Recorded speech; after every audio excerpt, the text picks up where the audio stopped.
அப்பேற்பட்டவாள் இந்த கார்த்திகை பூர்ணிமையில இந்த கிருத்திகா நட்சத்திரம் பூர்ணிமை ரெண்டும் சேர முடியான ஒரு சமஸ்திரத்துல ஒரு தடவை வருவது. அந்த சமயத்துல தீபத்திரத்துல யாரார் பிரார்த்திக்கிறாளோ அவளுக்கு எல்லாருக்கும் சாட்சாத் நீங்க அந்த தீபத்திலேயே சாநித்தியத்தை அடையணும் அப்படின்னு தாமோதர மகாவிஷ்ணு தாமோதர ரூபமாக பிரார்த்திச்சு பரமேஸ்வரனை உமாசகிதமான திரிபுராந்தகர ரூபமாக பிரார்த்திச்சிருக்கார். அந்த உமாசகிதமான திரிபுராந்தகரை இந்த தீபத்துல ஆவாகனம் பண்றது. இன்னைக்கு ஆவாகனம் பண்ணிட்டு ஒரு ஸ்லோகம் சொல்றது, கீட்டாக பதங்காக மசகாஷ்ட விருட்சாக, மனுஷ ஜீவன் மாத்திரம் இல்லை, புழுக்களோ பட்சிகளோ கொசுவோ, இப்போ நாமே அடுத்த ஜென்மம் கொசுவாகலாம், இதுக்கு முன் ஜென்மம் கொசுவாக இருந்துக்கலாம், அருகண்டா ஒரு புழுவாக இருக்கலாம். அதனால் எந்த ஜீவனாக இருந்தாலும் இப்போ நம்ம ஜென்ம ஜீவனுக்கும் அந்த ஜீவனுக்கும் வித்தியாசம் இல்லை.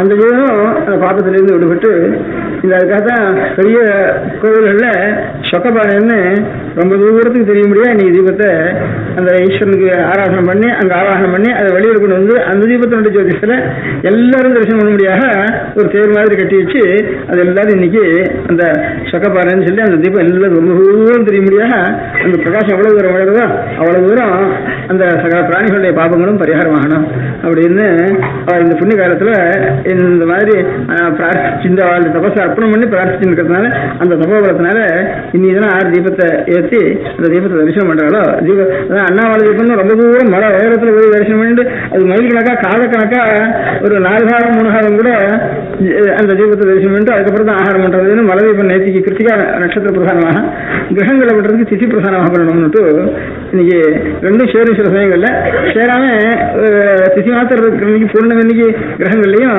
அங்க ஆலய தீபம் அண்ணாமலை தீபம் இதையும் பண்றது. கீட்டாக எல்லாரையும் பிரார்த்திக்கிறதுங்க. நான் மனுஷன் மாத்திரம் க்ஷேமமா இருக்கணும், இவன் பாபத்தை நிறுத்தி இவங்க மாத்திரம் பிரார்த்தனை இல்லை. இன்னும் பிரார்த்தனைக்கிறது கீட்டாக புழுக்கள், பதங்காகங்கிறது பட்சிகள், மசக்காக கொசுக்கள், கொசுவாக இருந்தாலும் சரி அதனுடைய தரிசனத்துக்கு அந்த பிரகாசம் இருந்தாலும் சரி தெரிஞ்சு தெரியாத கூட இருக்கு. ஏன்னா அவாழ்ந்த தபசனா கற்பனை பண்ணியிருக்கா, அதனால இதனுடைய இது வேண்டியது இருக்கு. மசக்காக விருட்சாக, மரங்கள் கூட அந்த பிரகாசம் அதுக்குடைய திருஷ்டி பார்க்காத இந்த பிரகாசம் எந்த மரங்கள் செடிகள் கொடிகள் பேரில் விழவோ அந்த செடிகளுக்கும் அந்த ஜென்மம் நிறுத்தி ஆக வேண்டியது. அந்த மரங்கிற ஒரு ஜென்மமானது அதுலயும் வளர இருக்கிறதுனா அதுலயும் ஒரு ஜீவன் இருக்கு. அந்த மரத்தையும் சோர்ந்து போறது, தீர்த்தம் போட்டா நல்லா ஆனந்தமா இருக்கு, சுருங்கிக்கிறது. இந்த மாதிரி மரங்கள் கூட நல்லா சுருக்கம் இது நல்லா அதனுடைய வளர்ச்சி நல்லா தெரிவிக்கிறது.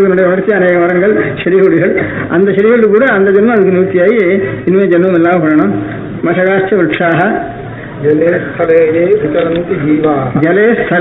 விசரந்தி ஜீவாக. ஒரு குளத்துக்குள்ள ஒரு மீனா இருந்தாலும் சரி, ஒரு அட்டையா இருந்தாலும் சரி, தவக்கடையா இருந்தாலும் சரி, ஜலத்திலேயோ ஸ்தலத்திலேயோ என்னென்ன ஜீவர்கள் சஞ்சரிக்கிறார்களோ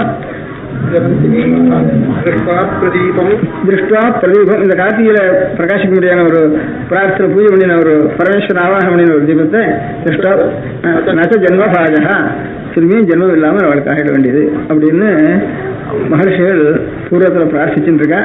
அவள் அப்படி இருக்கணும்னு சொல்லி அதை அனுசரிச்சு அந்த புண்ணிய காலத்தில் பரமேஸ்வரன் இந்த மாதிரி ஒரு அனுகிரகம் பண்றாருங்கிறதுனால இந்த தீபத்தை அமைச்சு அந்த தீபத்தினால லோகத்தை முழுக்க உள்ள இருக்க முடியாத பாபங்கள் இருட்டில் நிவர்த்தி பட முடியாத ஒரு ஆவாகம் பண்ணின ஒரு தீபம். அந்த தீபத்தினுடைய பிரகாசம் எங்கே வருதோ அவெல்லாம் க்ஷேமமா இருக்கணும்னு நம் மனுஷால் மாத்திரம் க்ஷேமமா இருக்கணும்னு மாத்திரம் இல்லை, வேதத்திலேயே சொல்றதுக்கு தீபா 2 கால் பிராணி 4 கால் பிராணி எல்லாம் க்ஷேமமா இருக்கணும்னு சொல்லிருக்கு. 4 கால் பிராணினா மாத்திரம் இல்லை, 4 கால் இருக்காது, காலை இல்லாத சில இருக்கும், ஊர் முடியாத சில இருக்கும், மரவட்டைகள் இருக்கு, எத்தனையோ கால் ஆயிரக்கணக்கான கால் இருக்க முடியாத பிராணிகள் இருக்கும், எந்த தினம் நத்தை இருக்கும், ஒன்றும் இல்லாமல் இருக்கும். இப்படி அது இன்னும் ஒரு பொதுவாக திபாத்து சதுஷ்பாத்து ரெண்டும் க்ஷேமமா இருக்கணும்னு அது சொல்லியிருக்கு. அது இல்லை வேதத்தில். அது மாத்திரம் இன்னைக்கு மாத்திரம் சகல விருட்சங்கள் முதற்கொண்டு புழு, கொசு, ஜலத்தில் சஞ்சரிக்கிற பிராணி, ஸ்தலத்தில் சஞ்சரிக்கிற பிராணி எல்லாம் தன்னுடைய திருஷ்டி இருந்தால் அதனால தரிசனம் பண்ணுறவங்களும் சரி, அல்லது இந்த பிரகாசம் எழுந்தியில் விழுந்தோ எல்லாரும் அவளுடைய பாப்பம் பரிகாரமாகி ஜென்ம க்ஷேமம் அடையணும்னு ஸ்லோகம் அவள் பிரார்த்திச்சிருக்கா மகர்ஷிகள்.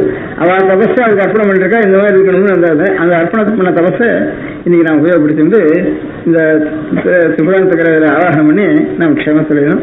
எல்லாரும் க்ஷேமமாக இருக்கணுங்கிற ஒரு காரியத்தினால்தான் ஒரு பிரார்த்தனையில தான் நாம் இது வரைக்கும் நம்முடைய தேசத்துல நம்முடைய மதத்துல சகல ஜாதிகளும் ஒரு குறையில்லாமல் நாமெல்லாம் வாழ்ந்துட்டு இருக்கோம்.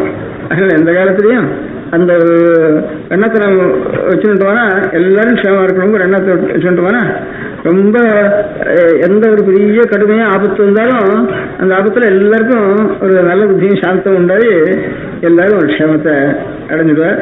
லோகத்துக்கு நமக்கு பெரிய மருந்து லோகா சமஸ்தா சுகினோகம்னு பிரார்த்தனை. லோகா சமஸ்தாங்கிறது பொதுவாக சொல்றது அது இன்னைக்குன்னா தனித்தனியாக பிரித்து எவ்வளவு ஜீவன்கள் இருக்கோ ஜீவனில் தனித்தனியாக பிரித்து இந்த ஸ்லோகம் இன்னைக்கு நான் ஒவ்வொரு வருஷம் தீபத்தை பிரார்த்திக்கிறப்போ தீபம் வச்சுட்டு பிரார்த்திக்கிறப்போ இந்த ஸ்லோகம் தான் பிரார்த்திக்கிற வரைக்கும். அதனால எந்த பெரிய கடுமையான எவ்வளவு கஷ்டம் லோகத்துக்கு இருந்தாலும் எல்லாரும் நல்லா இருக்கணும் அப்படிங்கிற எண்ணம் மாத்திரம் நமக்கு விடாமல் இருந்தானா அது எந்த ஆபத்துகளையும் நிவர்த்தி பண்ணிடும். அது ஒண்ணுதான் பெரிய மருந்து சகசியம். எல்லாரும் நல்லா இருக்கணும் எல்லாரும் நல்லா இருக்கணும்னு ஒரு பிரார்த்தனை நமக்கு இருக்கணும். அது இன்னைக்கு கார்த்திகை தீபத்துல இந்த ஸ்லோகம் அதுல இருக்கு. மனுஷஜாதி மாத்திரம் இல்லை, மனுஷஜாதியில லோகா சமஸ்தானா சமஸ்த லோகங்கள்லாம் சொர்க்கலோகம் அதுல பாதாள லோகத்தில் முடியாத மனுஷஜாதி மாத்திரம் இல்லை.